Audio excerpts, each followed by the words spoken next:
गौरी प्रदायक भक्तावाद्यं मया दत्तं गृहार्यान्दन श्रीमसिद्धिविनायक स्वामिने नमः पादयोः पाद्यं समर्पयामि ओम अनादनाद सर्वज्ञ दीर्वाणवर पूजित गृहानमादमनं देव तुभ्यं दत्तं मया प्रभो इष्टामयो भवस्तारभूर्जे तदाधन महेरणाय चक्षसे यो शिवतमोहनः रहस्तस्य भाजयते नः उसतीव मातरः तस्मा रङ्गमामभो यक्षक्षयाय जिन्वद आपोचन यदाचनः महागणपतये नमः शुद्धोदकस्नानं समर्पयामि ओम विजयप्रियाय नमः ओम अभिप्रदायकाय नमः ओम श्वेताननाय नमः ओम सार्वरीप्रियाय नमः ओम सिद्धिप्रदायकाय नमः ओम सर्वसिद्धिबुद्धिप्रदायकाय नमः ओम शान्ताय नमः भक्तविघ्नविनाशकाय नमः ओम एकदन्ताय नमः ओम चतुर्बाहवे नमः ओम चतुर्भुजाय नमः ओम चतुरांगबलप्रदाय नमः ओम सर्वाय नमः ओम सर्वसिद्धिप्रदायकाय नमः ओम सर्वैश्वर्यप्रदायकाय नमः ओम काव्याय नमः ओम ग्रहालये नमः ओम काली नमः ओम सोमसूर्याभिरोचनाय नमः ओम पाशाकुशधराय नमः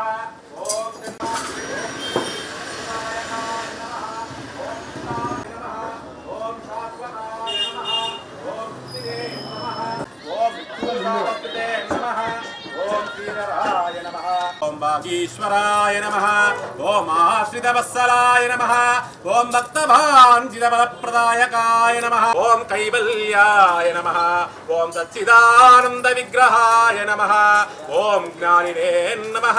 వినాయక చవితి పర్వదినాన్ని పురస్కరించుకొని నెల్లూరు నగరంలో వివిధ ప్రాంతాల్లో అదేవిధంగా వివిధ వీధుల్లో వినాయక మండపాలు అంగరంగ వైభవంగా ముస్తాబయ్యాయి. ప్రస్తుతం మనము నగరంలో ఉండేటువంటి బాలాజీ నగర్లో ఏదైతే పెద్ద ఎత్తున ఒక ఆలయం సెట్ లాగా ఏర్పాటు చేసినటువంటి వినాయక మండపంలో ఉన్నాం. ఇక్కడ డెకరేషన్ చాలా అంగరంగ వైభవంగా ఉంది. ఒక ఆలయాన్ని తలపించే విధంగా లోపలికి ఎంటర్ అవ్వగానే మహద్వారం దర్శనమిస్తుంది. మహద్వారం పైన ఏదైతే ఆలయ గంటలతో అలంకరించినటువంటి ఘటన ఇలా మహద్వారం లోపల నుంచి లోపలికి రాగానే కూడా ఎదురుగా ధ్వజస్తంభము మనకు కనపడుతుంది. అంటే ప్రతి ఆలయంలో ఏదైతే ముఖ్యంగా ప్రధానంగా మొదట కనిపించేటువంటి ధ్వజస్తంభాన్ని కూడా ఇక్కడ నెలకొల్పబడింది. అంటే ఆలయం సెట్ ఏమాత్రం కూడా నార్మల్ ఆలయానికి సాధారణంగా ఆలయంలో ఏవైతే శాస్త్రాల అనుగుణంగా కూడా రూపుదిద్దుకుంటాయో అదే శాస్త్రాల పరంగానే కూడా ఈ ఆలయం సెట్ను ఏర్పాటు చేసినట్లుగా కూడా తెలుస్తుంది. ఇందులో భాగంగానే మొదటగా ఇక్కడ ధ్వజస్తంభాన్ని నెలకొల్పారు. ధాన్యాలు అదేవిధంగా కొబ్బరి అదేవిధంగా అరటి సంబంధించినటువంటి పువ్వులు వగేరా వంటి నేచురల్ రిసోర్సెస్ను ఉపయోగించుకొనే ఈ ధ్వజస్తంభాన్ని తయారు చేసినటువంటి పరిస్థితి. మరోవైపు ఈ సెట్లో ఉండేటువంటి మొదటి మహద్వారం దగ్గర నుండి కూడా స్వామివారి దగ్గరికి అంటే వినాయక విగ్రహం వరకు చేరుకునేంత వరకు కూడా చుట్టుపక్కల కూడా లక్ష్మీదేవి యొక్క విగ్రహాలను అమర్చినటువంటి పరిస్థితి అయితే ఉంది. దాదాపు 9కి మించినటువంటి విగ్రహాలు అంటే దుర్గామాత అదేవిధంగా వివిధ రూపాల్లో ఉండేటువంటి అమ్మవారి ప్రతిమలను అమర్చినటువంటి పరిస్థితి. దాని తర్వాత ఒక వాటర్ డెకరేషన్ని ఇక్కడ ఇంకా పూర్తి కావాల్సి ఉంది. దాన్ని కూడా అమర్చినటువంటి పరిస్థితి కనిపిస్తుంది. అనంతరము ఏదైతే అయోధ్యలో నెలకొల్పినటువంటి బాలరాముడి విగ్రహాన్ని కూడా ఇక్కడ నెలకొల్పినటువంటి పరిస్థితి. ఇది దాటుకున్న తరువాతనే మనకు వినాయకుడు దర్శనం ఇచ్చేటువంటి పరిస్థితి. వినాయకుడిని కనుక మనం ఒక్కసారి చూస్తే పూర్తి స్థాయిలో ఇది ఏదైతే పూరి జగన్నాథ్ యొక్క రథోత్సవంలో ఏ విధంగా అలంకరించబడతారో అదే రూపంలో అంటే పూరి జగన్నాథ్ రథోత్సవంలో వినాయకుడు కొలువైంటే ఏ విధంగా ఉంటుంది అనేటువంటి ఒక రూపాన్ని ఇక్కడ సెట్ చేసినట్లుగా కూడా తెలుస్తుంది. చూడడానికి ఎంతో అద్భుతంగా కనువిందు కలిగించేలాగా కూడా ఈ వినాయకుని ఒక ప్రతిమను తీర్చిదిద్దారు.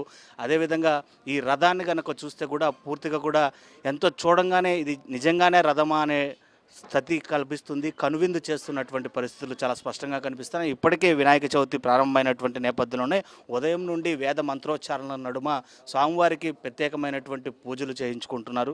ప్రస్తుతానికి ఈ ఆలయం సెట్టు అదేవిధంగా నిర్వాహకులకు సంబంధించి మరిన్ని విషయాలను తెలుసుకునేటువంటి ప్రయత్నం చేద్దాం. దానికి సంబంధించి ఈ ఏదైతే ఆర్గనైజర్ మనతో పాటు ఉన్నారు. సార్ ఏంటి ఆలయం ఇక్కడ ఏదైతే వినాయకుడు సెట్టు అంటే వినాయక మండపంలో నిర్మించినటువంటి ఈ పూరి జగన్నాథ్ రథంలో ఉండేటువంటి కార్యక్రమంగా కూడా తెలుస్తుంది. ఏంటి ప్రత్యేకత ఏంటి? ముందుగా అందరికీ నమస్కారం అండి. మేము Balaji Nagar rice mill centre నందు గత 15 సంవత్సరాలుగా ఈ గణేశుని ఉట్టి మహోత్సవ కార్యక్రమాన్ని నిర్వహించడం జరుగుతుంది. ఈ ఏడాది ముఖ్యంగా 15వ సంవత్సరం సందర్భంగా మేము ప్రపంచంలోనే అత్యధిక మంది భక్తులు హాజరయ్యేటువంటి ఏదైతే పూరి రథ మహోత్సవం ఉందో దాన్ని మేము కాన్సెప్ట్గా తీసుకొని ఆ పూరి జగన్నాథుని రూపంలోనే ఇక్కడ స్వామివారి విగ్రహమూర్తిని ప్రతిష్ఠాపించడం జరిగింది.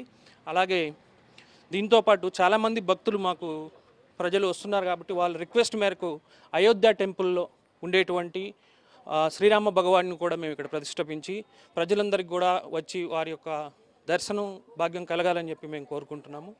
అలాగే ఈ ఉట్టి మహోత్సవ కార్యక్రమం అనేది 5 రోజులు నిర్వహించబడుతుంది. మొదటి రోజు గణేషుని పూజతో పాటు ఉట్టి మహోత్సవ కార్యక్రమం, రెండో రోజు అన్నదాన కార్యక్రమం జరుగుతుంది, మూడో రోజు సాంస్కృతిక కార్యక్రమాలు జరుగుతాయి, నాలుగో రోజు కుంకుమార్చన అష్టలక్ష్ములను కూడా మేము ఇక్కడ ప్రతిష్ఠాపించడం జరిగింది.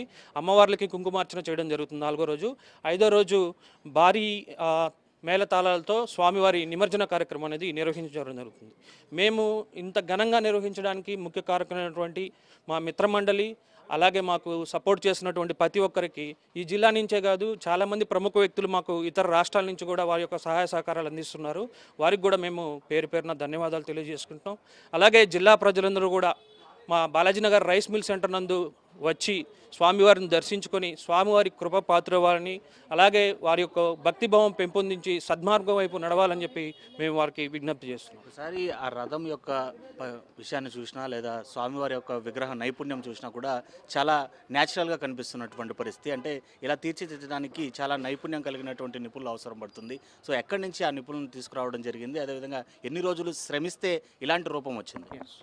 మేము ఒక 30 డేస్ బిఫోరే కమిటీ మిత్రమండలందరూ కూడా కూర్చొని డిస్కస్ చేసుకొని మనం ఈ సంవత్సరం మన నెల్లూరు ప్రజలకి ఎటువంటి స్వామివారి కొత్త విగ్రహమూర్తిని మనం పరిచయం చేయాలి, స్వామివారి యొక్క కృపని అందరికీ అందించాలంటే ఎటువంటి వినూత్నంగా మనం వెళ్ళాలని ఒకదాన్ని అందరూ కూడా డిస్కస్ చేసుకొని ఒక కాన్సెప్ట్ని ఎంచుకోవడం జరుగుతుంది. ఈ కాన్సెప్ట్ ఈసారి మేము పూరి జగన్నాథుని కాన్సెప్ట్, అయోధ్య రామ మందిరం కాన్సెప్ట్ అనుకున్నాం.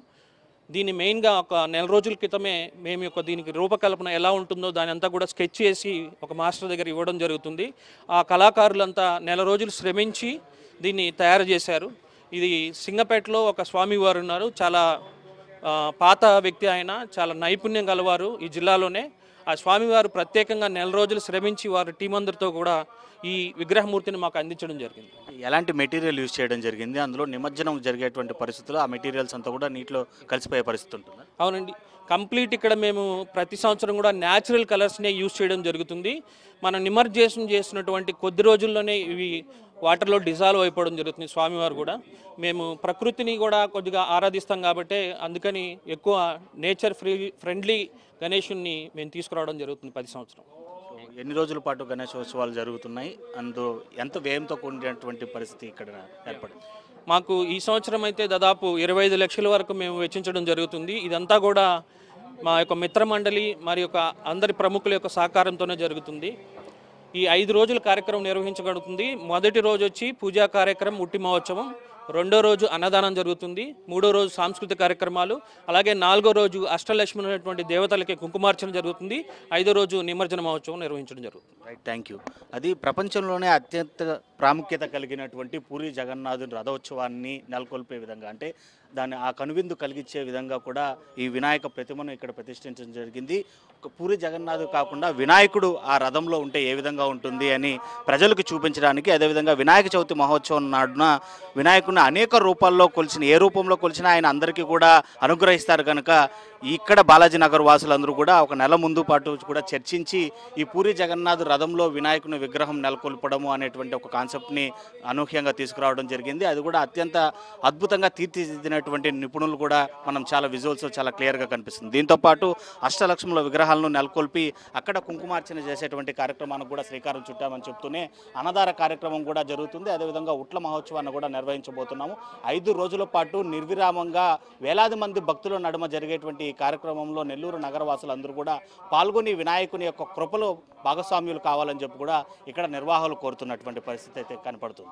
పేదవాడి పక్షాన నిలబడతాం, ప్రజా గొంతుకై నినదిస్తాం. వాయిస్ ఆఫ్ వాయిస్లెస్, తెలుగువారి మనస్సాక్షి, సాక్షి టీవీ. సాక్షి టీవీ ప్రసారాల కోసం మీ స్థానిక కేబుల్ ఆపరేటర్ను వెంటనే సంప్రదించండి.